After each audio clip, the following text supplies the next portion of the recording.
Hey YouTube, and welcome to another episode of the Albino RHino beer review. Today you have the Rhino, and we're drinking a beer from Van Steenberg.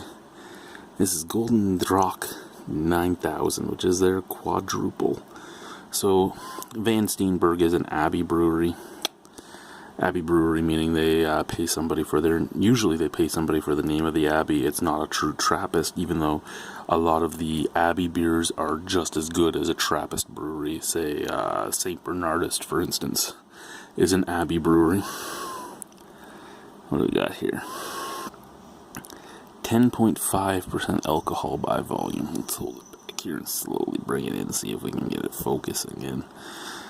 The one great thing about the cell phone is I can just upload directly to YouTube. The one bad thing is stuff like this doesn't always work very well. Yeah, we're losing it. It doesn't look like there's anything there that we need to read. See, this is the problem with you guys having a blind reviewer. I have to rely on the camera sometimes, and it doesn't mean the camera's gonna zoom in properly. And you gotta put up with me checking if there's anything worthwhile to read. And it doesn't look like there is, so we're done. This is probably gonna blow up. I'm okay with that, but it's probably gonna blow up. Let's put it down.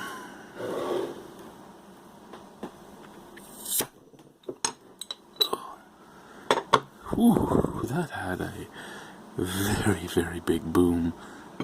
Lots of smoke coming out. You know what? Let's push this way back here. Let's take this like this. We're going to try and get a picture for the website as we do this.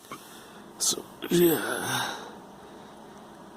Gulden Draak 9000 into the glass.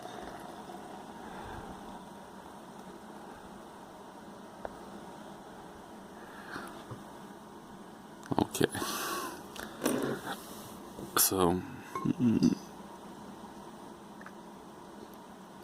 probably not my smartest move, but let's be honest.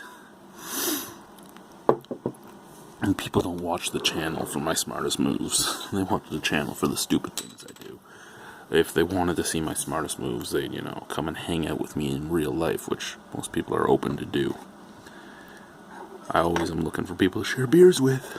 Always. Maybe my ivy plant's doing really well. You know what?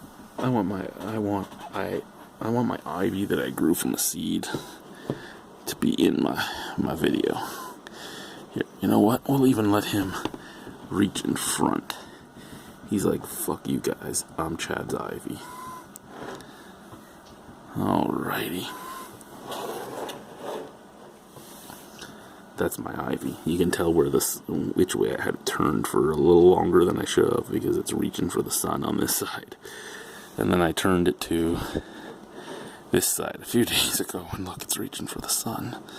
So now when we put it back where it goes, it's going to be this side, so this side can reach for the sun. Feels like it needs to be watered too. I'll water it tomorrow. There we go. Alrighty, look at that head. The one great thing about this camera is it's as high definition as my good Sony that I use at breweries, so you can see stuff like this. It's much better than my normal review camera. I'm taking way too much time talking about nothing. Wow, look at the carbonation moving in there. That's a lot of carbonation. Beautiful golden color. Looks like a lot of quads I've had.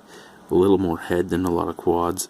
I did pour it horribly though, but I didn't expect the head to just stick around like that. That's like Duvel head. That's not going nowheres. It's not going nowheres.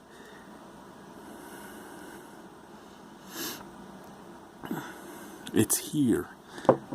And it's queer, and it doesn't want any more bears. What TV show's that from? Let's give her a smell test. We've talked too long now. Woo! Okay, out of the glass, as you could tell, I don't smell anything. But I don't smell anything not because it doesn't have a scent, because that is one of the thickest heads I've ever seen, and it's holding that smell in.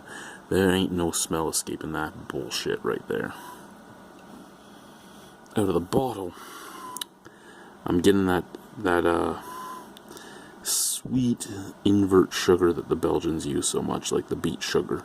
Getting that very sweet scent. I'm also getting a clovey Belgian yeast scent.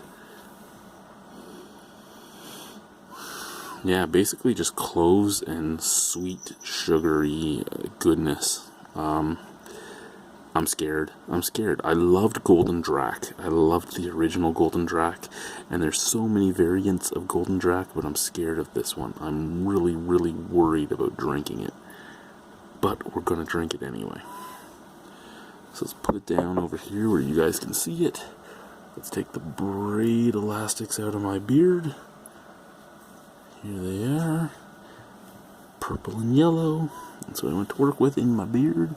Let's take the braids out of my beard. Oh yeah, there we go. My beard is back to being a beard. And let's drink the beer. Cheers.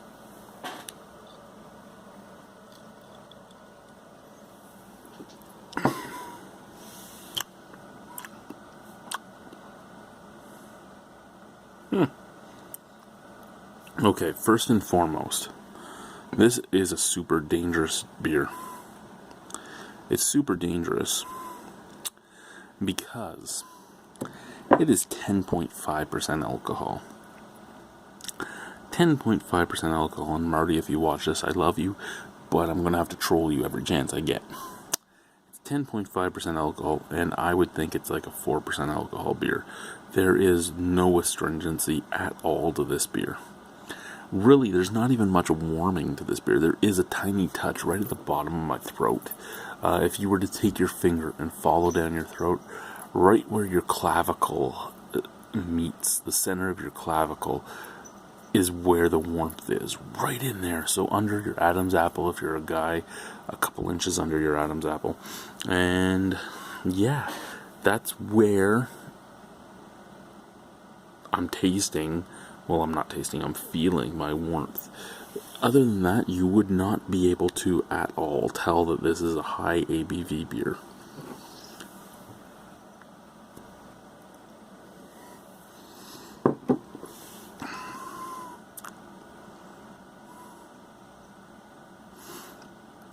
Some malt,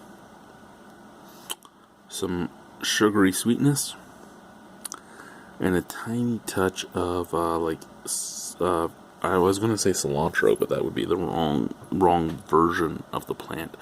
A tiny touch of coriander bitterness, like the bitter and dry that you get from coriander, that almost peppery taste on the back end. This is probably the most drinkable quad I've had, but also the most boring quad I've ever had. It is, yeah, it is just a sad thing, the way this is hitting my palate. I expected a little more, and I expected a little more mostly because of my love of the actual original.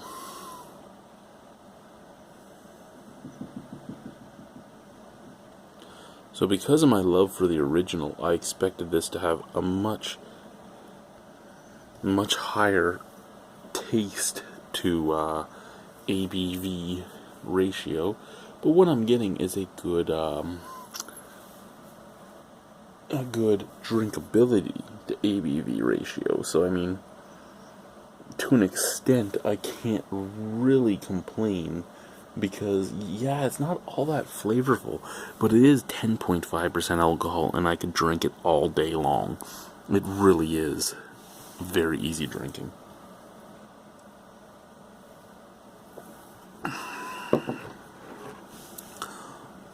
Well, now there's no head. Let's see if it actually has a smell. No, it still really doesn't have a smell. It has nothing to it, really. You know what?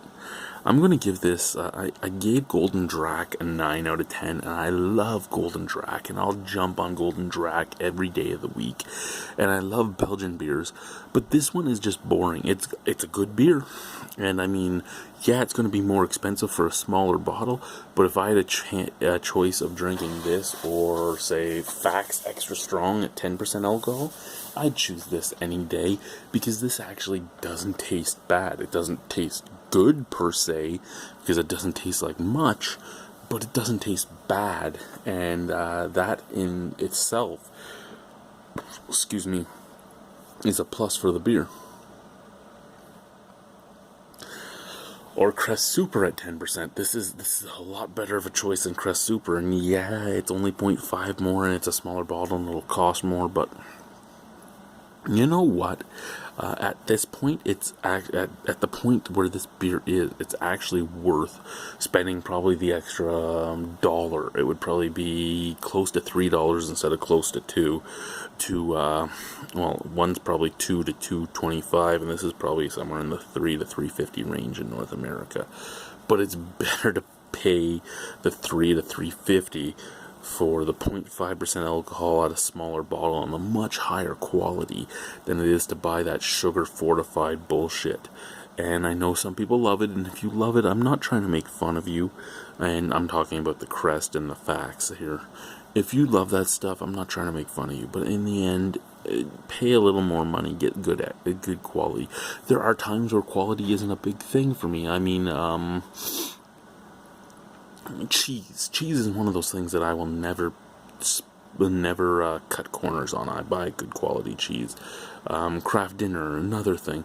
But there are some things that I will buy the cheaper of and the lesser quality. But in beer, the only time to buy the lesser quality item is if it's close to the same taste, and there are times where that comes into effect. A lot of craft lagers, I would rather just buy the macro version.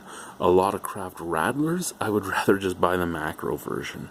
Craft cream ales, I'd rather just buy the macro version, like Sleeman or Labatt 50 or something, instead of like Muskoka Cream or any of those. So there are times where I will go that cheaper route. But when you're talking about strong ABV, just quads and Guldens and stuff like that, well, I shouldn't even say quad. This is more a golden ale than a quad. I know it's represented as a quad, and they probably quadruple fermented it like they were supposed to get to that ABV. But it's just not as tasty as any quad I've had. It's I don't like La Trappe quad, and I'd drink La Trappe quad over this. But this is so drinkable. You know what, I'm rambling. I'm giving it a 7 out of 10. Somehow this has been a 12.5-minute review. I gotta go. It's a 7 out of 10. I would drink it. I just don't care for it. Bye.